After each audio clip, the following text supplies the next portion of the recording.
Hello again, everybody. Welcome to another edition of our political podcast on KTBS. It's called The App.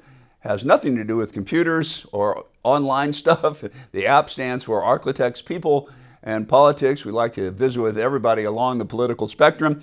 As always, you can get the app on all major podcast platforms, wherever you get your podcasts, and on all KTBS digital platforms as well. Let me bring in our special guest. Our special guest today is State Representative Chuck Owen from District 30, Vernon Parish, correct? That's your base, right, Chuck? Yeah, I represent Vernon and Beauregard parishes over here on the very western side of the state, about 100 miles from you. Okay, very good. Chuck's a great guy. I met him a few years ago. He called me with some stories he wanted me to work on, and he's been a great source of information and good tips on stories to work on. And one of the things, points of contention, I guess, I don't know, points of discussion that went on during the last legislative session, Chuck, was the carbon sequestration throughout Louisiana. And I know this is something that kind of grinds your gears a little bit. Talk to me about this. You know, Jeff, carbon sequestration is something that is, it's very important, and it's very, I would say, front and center where I live over here in western Louisiana. For those unfamiliar, carbon sequestration is the end state result of someone taking the deliberate action to capture carbon, whether it comes off of an industrial process or what they call a direct air capture. I think they've got one they're planning to build at the port of Shreveport and Bossier, where they pull carbon dioxide out of the air. There is a body of belief. I don't agree with it, but there's a body of belief that we have too much carbon dioxide in the atmosphere of the earth, that the humans have created too much, and it's causing climate changes. And so there is a group of people, and they have gained traction over the years to try to find something to do about what they call radical man-made climate change. And one of those things is to capture carbon out of the air and to sequester it permanently in the ground. Now, that is a bizarre notion all unto itself. For anyone who passed junior high science or biology or anything like that, we all know that carbon dioxide is consumed by trees. I mean, we exhale it, yeah. The trees consume it, and then the trees produce oxygen for us. And so there is a strange pattern of belief here that has permeated, you know, the scientific culture, and it's moved into the political culture. Somewhere along the line, Jeff, yeah. the radical left in this country started talking politicians into the idea of capturing this stuff and putting it underground permanently to get it out of the air. And that's kind of where this discussion begins, because the state of Louisiana has signed up to this crazy notion in a lot of ways. There are people who believe we are good for this. And where I live is one of the places that's been targeted as one of the primary hubs for burying a lot of the state's captured carbon. And the people that live here really did not get much of a say in that. And they are asking for relief, and they're asking it through me and through other elected legislators. And we had a lot of bills about it last time, and we're going to have a lot more next time. So you talked about taking carbon out of the air at the port of Shreveport, Bossier. They're going to pipeline that stuff all the way to your parish, right, and then put it in the ground. Yes, as bewildering as that sounds, the envisioned process is to pull something out of the air that is natural. There's other ways that they do it where they pull it off industrial processes, but this direct air capture, they pull something out of the air, and then they mix it with other things, and then they create what is essentially a hazardous material, and then they're going to move it 100 miles. They're going to create a toxin, and they're going to move it 100 miles and basically put it in the parish where I live down here in Vernon. And that's a concept, and there's concepts like this in different parts of the country that people are trying to implement. It's bizarre. So you say they create a toxin, they mix the carbon out of the air with other stuff, whatever it might be, and then bury it. And I guess on the surface it kind of sounds a little goofy, but harmless, but it's not harmless, is it? It's potentially very non-harmless. Yeah. For one thing, when you put carbon below the ground, the scientists, the geologists I speak to said that stuff will move. It will look for crevices in the earth, Yeah. and it will begin to gravitate back up towards the surface. If captured carbon it gets into direct contact with humans or animals, people pass out. Animals have been known to die when they get around it. There are lots of problems that could go on with this just in a routine environment, But where I live in Vernon Parish, we have a huge Army installation down here. We're just we love the fact that Fort Polk is here. It has several training ranges, but on these training ranges over the course of many decades, the earth has been disrupted. They drop bombs out of the air. They shoot tank rounds. They shoot artillery rounds. They have below ground detonations. They have static detonations. And so over the course of the last 80 years, we've significantly disrupted the subsurface here. And then the idea is we're going to come put carbon dioxide down there and just hope for the best. That's basically what's been told to us. And so that's what our citizens are concerned with and what we're all pushing back against. So disrupting with all those munitions probably creates spaces in the ground where all this carbon's going to flow into. And like you said, that can create problems. I know you've told me more than once about this story in Mississippi where they were doing carbon sequestration, and there was a problem, and I guess a pipeline broke or something. And explain what happened. Well, and actually, this wasn't even a carbon sequestration activity. Capturing carbon and using it in industrial processes and in oil recovery is a process that's taken place for a long time. Carbon has been buried in the ground for decades in the United States to jar oil loose, is the best way to say it. Yeah. They get carbon. And in fact, this case, it was coming out of a mountain in Mississippi. They had a pipeline that was running from northern Mississippi, and it was actually heading down towards South Louisiana. And in the pipeline, in a place called Satartia, Mississippi, a pipeline burst. And it burst because there was a significant rainstorm.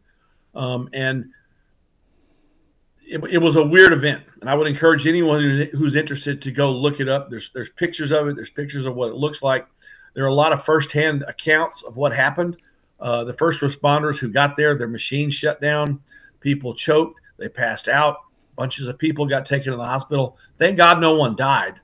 But the fact is, it's a very, very dangerous thing when captured carbon, whether it's the kind that comes out of the mountain or the kind that y'all may capture from a direct air capture or from the Haynesville Shale. The fact is, if that comes in contact with humans, it's a bad thing. If it comes in contact with animals, it could be a bad thing.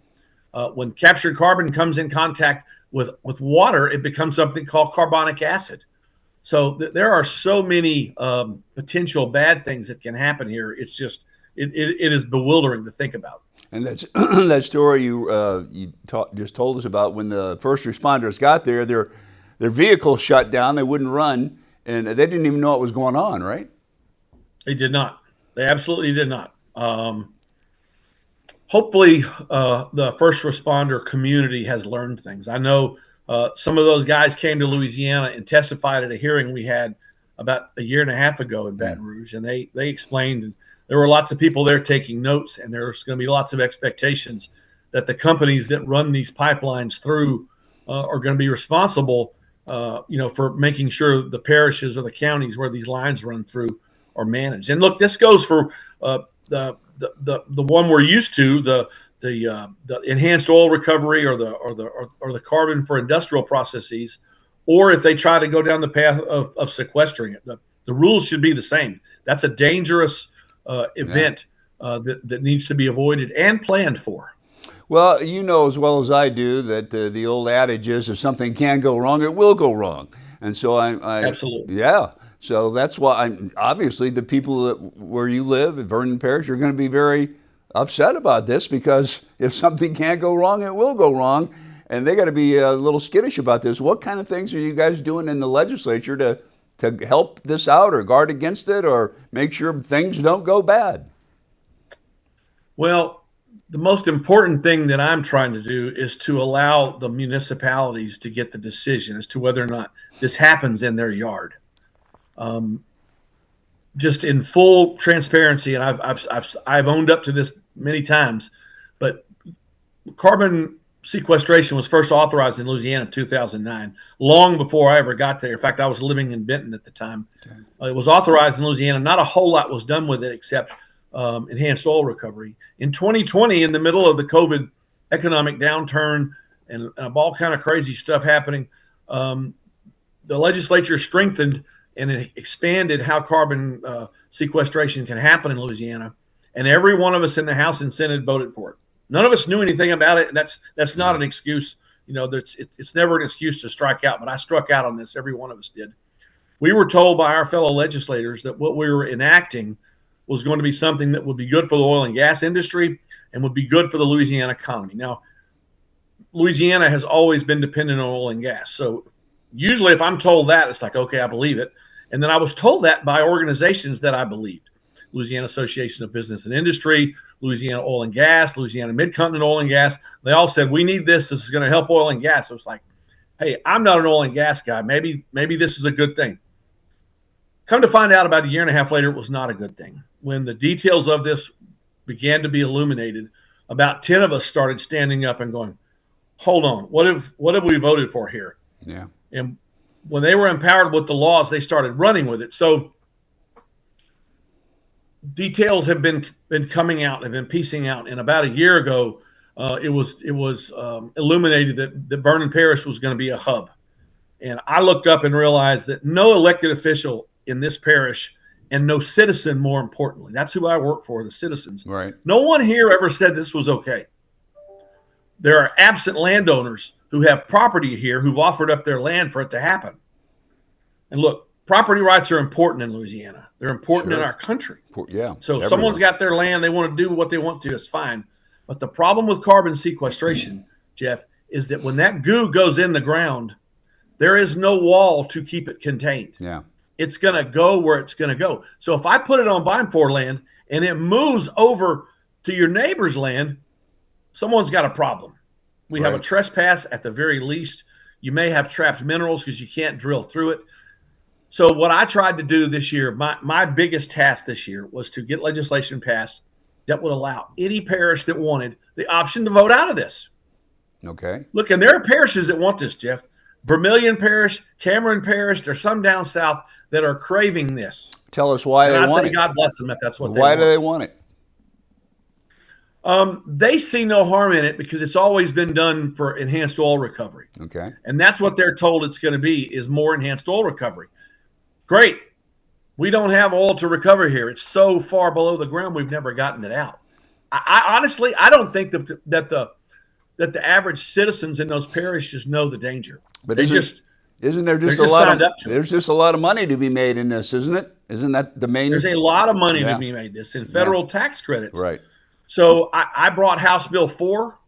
Those things are, the numbers on those bills are allocated based on when they're filed. And so I filed mine the moment the doors opened. Pretty early, yeah. House Bill 4. We had a 5-hour debate one day, and I got bludgeoned.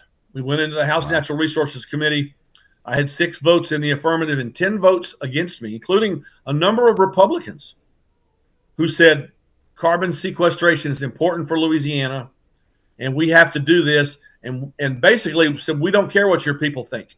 We think this is too important for Louisiana. In fact, Jeff, the interesting thing is, I'm sure y'all have heard up there in the news about the Meta plant over in Richland Parish, the data center, and the blue ammonia plant down on the coast, and the Hyundai steel plant. Yeah.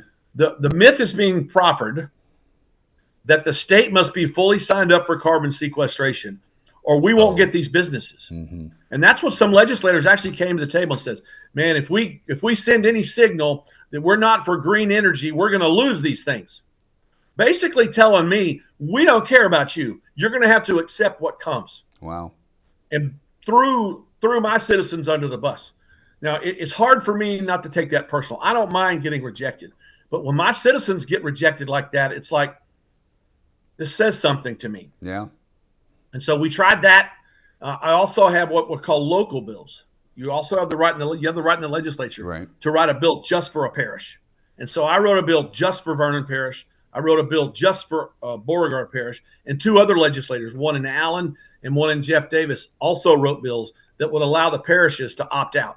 Okay. Also killed in committee, also by Republicans. Wow. So it was a bewildering moment as all that went on. But now, while they were while the oil and gas company was putting all of their energies into stopping me, other good things were happening.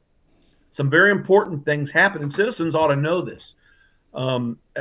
We passed legislation this time that says if there is ever an eminent domain dispute, let's say they want to come across your land in Beimfohr Parish, and they want to use your land for a carbon pipeline. The old law said that the eminent domain dispute would take place in the 19th Judicial District in Baton Rouge.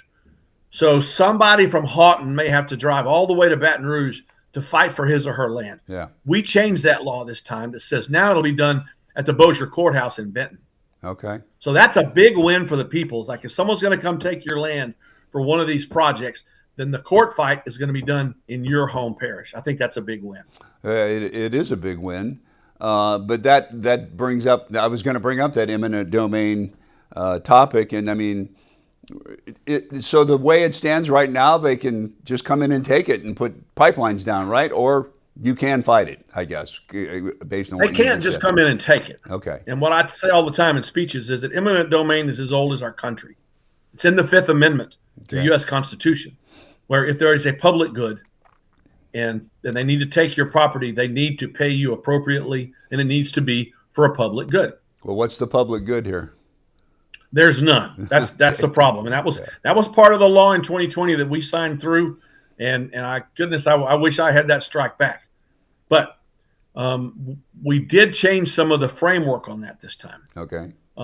They had a very loose authorization to go and throw the eminent domain card down.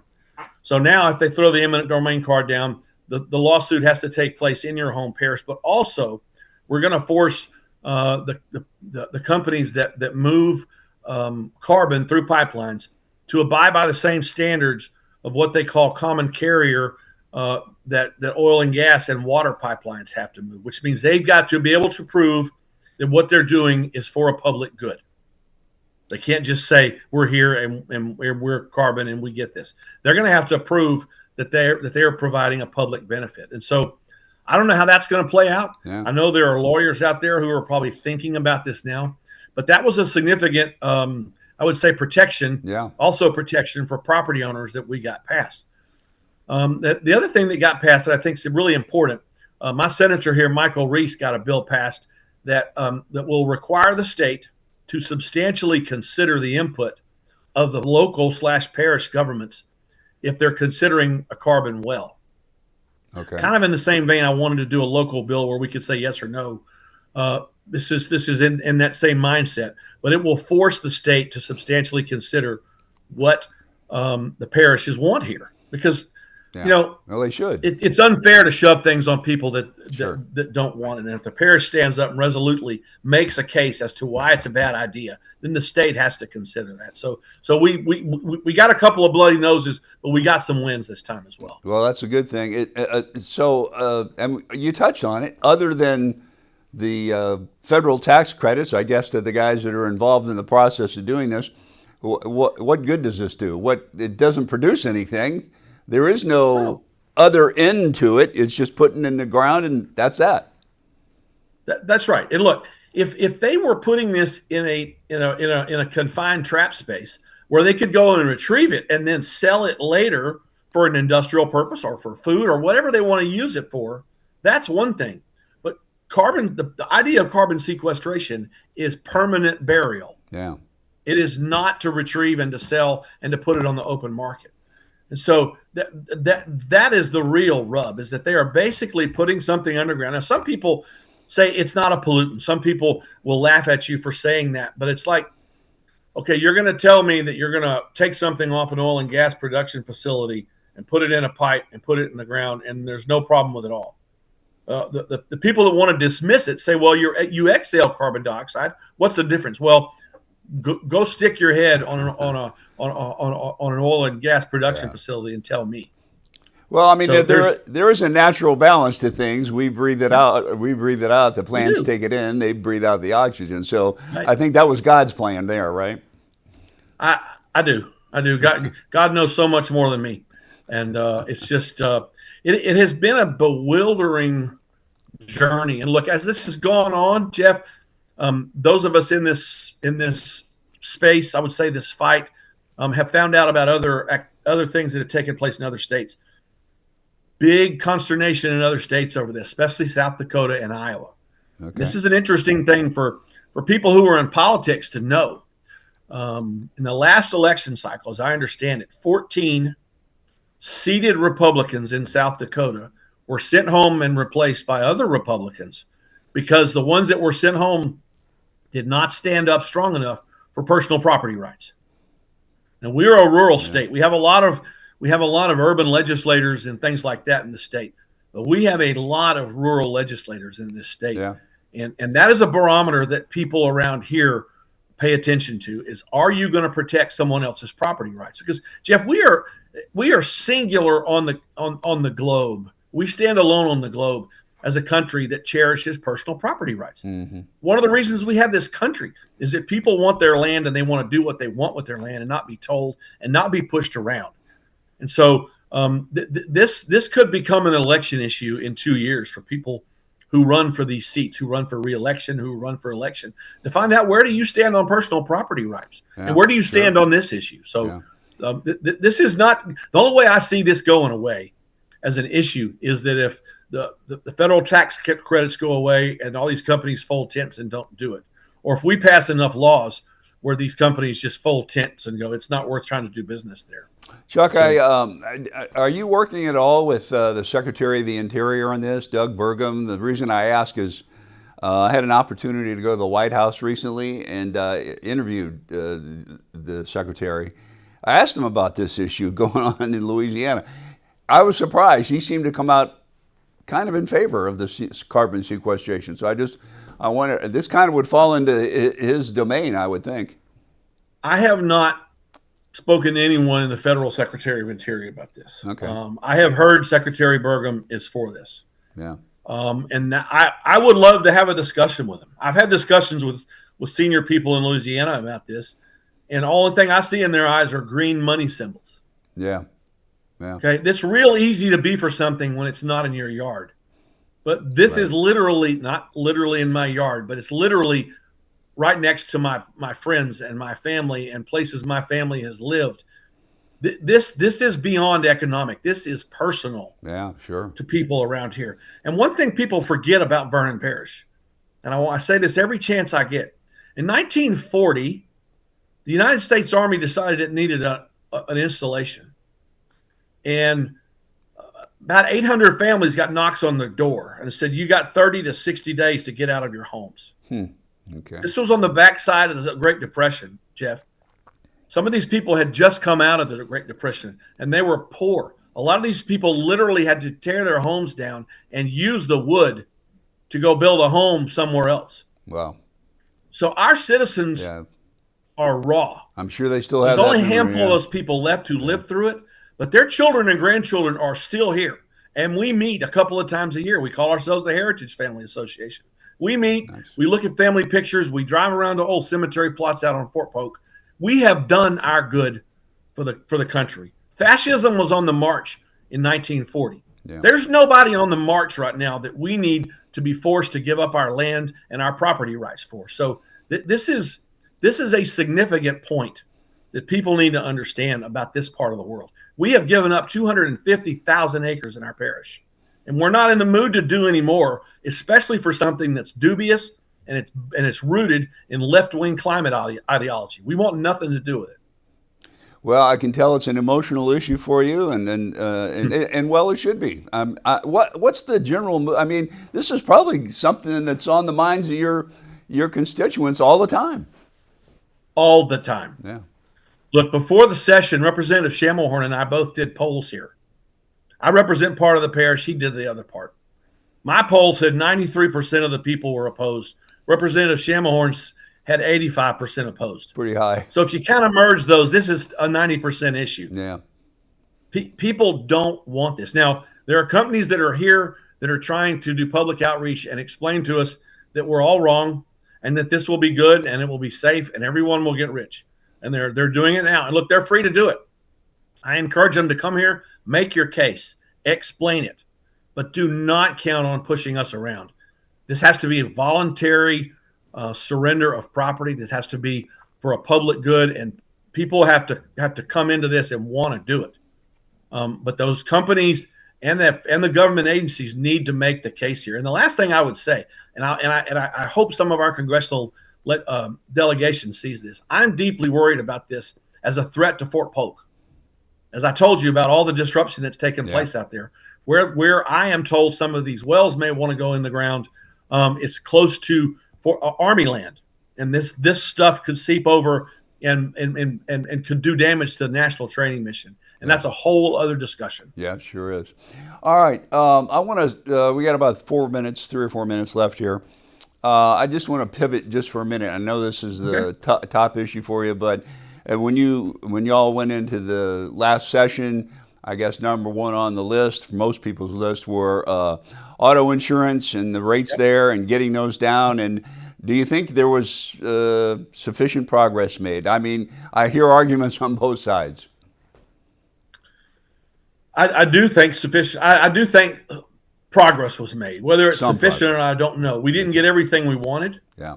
We had some bills that were defeated, some that were defeated that were vetoed, that I think were really should not have been vetoed. I don't think Senator Sebaugh's bill should have been vetoed. Yeah. Representative Chenevert had one called modified comparative fault, which is a big thing. Yeah. I don't know if you know about it, but right now, Jeff, if you and I get into a wreck and I'm 95% at fault, I can still sue for damages. Yeah. That's crazy. It is crazy. We got that changed now. So now if you are 51% at fault, you can't sue. Yeah. So we're trying to cut down the volume of suits. I think we got a lot done. I think there's a lot more that we still need to do. And it's just, this is crushing everyone's wallet. Nothing is good about our insurance paradigm in Louisiana. And this is a self-inflicted wound that we've given ourselves. And I do not blame the lawyers. I do not blame the insurance companies. I blame the politicians, the legislators, and the governors who refuse to change this enough. I did, by the way, interview Emily Chenevert about her bill a couple times. So, yeah, I am familiar with it, and it does seem to be a pretty good bill. I'm going to drop that one for a second, and let's finish with this. And this happened in the last day or two. I'm sure y'all were discussing it before, but that was dealing with the pharmacies and the pharmacy benefit, what do they call them, PBMs, pharmacy benefit managers, and all of that. And man, that got into be a pretty heated discussion down there in Baton Rouge. Can you kind of, I know I'm putting you on the spot here in a minute or so, but can you kind of, define what that was all about? Look, the problem with PBMs came about because of federal intrusion and invasion into the way drugs are manufactured and sold and dispersed. This monster called PBM that the federal government creates and allows gets in the way of small pharmacies operating. You find an independent pharmacist in Houghton or Benton or Stonewall or wherever, and they will tell you how terrible these organizations are. And look, you can't blame a bear for eating a tied up goat. That's what they do. We were trying to contain what the bear is able to do to try to provide some relief for the small pharmacies. Yeah. But then all that was extrapolated as an attack on one of the big pharmacists. And that was not the intent. The intent is to provide these small companies who decide they don't want to be a big box pharmacy some relief. And we did what we could. We should have done more. If the governor wants us to calls us back into session to do more, I'll pack my bags, because our small pharmacy here filled prescriptions during COVID that the big box ones wouldn't, because they were afraid of the federal and state government. So we need to protect our small businesses and our citizens who want to make a living in that fashion. So I'm glad we did what we did, but we certainly can do more. Real quick, and then we'll wrap this up. Y'all passed a bill that said you can be a PBM or you can be a pharmacy, but you can't be both, right? Right. We did. And those companies are going to have to figure out how to do that. And we do that in all sorts of other, let's say, business frameworks in the state, where we don't let one entity dominate the entire space Yeah. of the supply chain or the business chain. And so that's a decision we made. I understand there's court action going on it, so I'm just going to stand by and watch. I'm not a lawyer, Yeah. but I do use an independent pharmacy, and I use the big ones when I have to as well. Sure.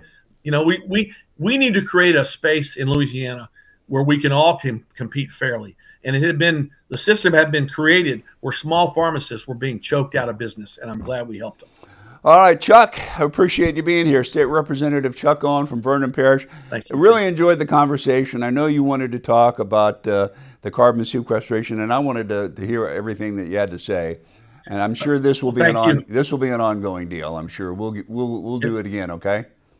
It will, and like I told you yesterday, I want to give a shout out to Danny McCormick and the other representatives in Northwest Louisiana who've been helping us on this. They're liberty minded, and I'm thankful for them all. All right, State Representative Chuck Owen, thanks very much. This has been the latest edition of the APP-Arklatex People and Politics, available wherever you get your podcast and on all KTBS digital platforms. Thanks for watching. Have a good one, everybody.